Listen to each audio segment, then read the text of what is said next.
По 15 години, Министерството за здравство најави темелна промена на програмите за медицинска специализација со цел создавање кадар кој одговара на реалните потреби на здравствениот систем. Програмите ќе бидат унифицирани за сите три медицински факултети во нашата држава, во Скопје, во Штип и во Тетово.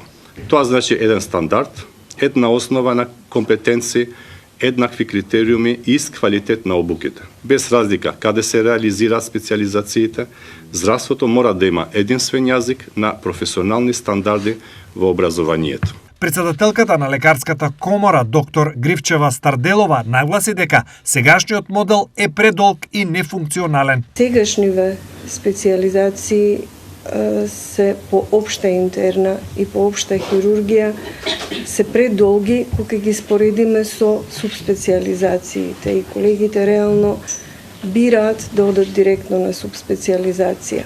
И што се случува во нашата реалност? Ако на итна служба дежура ендокринолог и дојде пациент со инфаркт, он знае, да кажеме, да го истретира, но ако се случи нешто со пациентот, он не бил соодветен доктор да го третира пациентот. И тука колегите со сиот страв се обидуваат да одбијат да дежураат, затоа што реално постои проблем. Они не се соодветни доктори со она што им го дава интерна медицина. Деканот на медицинскиот факултет Светозар Антович посочи дека реформата од 2011 година довела до дисбаланс во здравствениот кадар. За да станете специјалист и суспецијалист по нефрологија, ви треба 6 години едукација.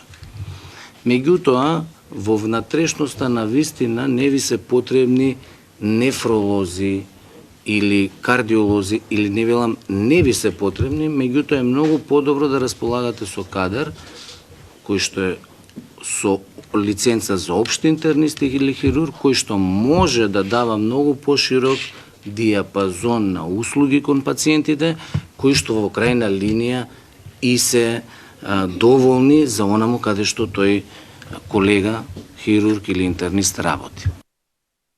Министерот Алиу информираше дека новите програми ќе започнат да се применуваат откако ќе бидат комплетирани и усвоени за сите области.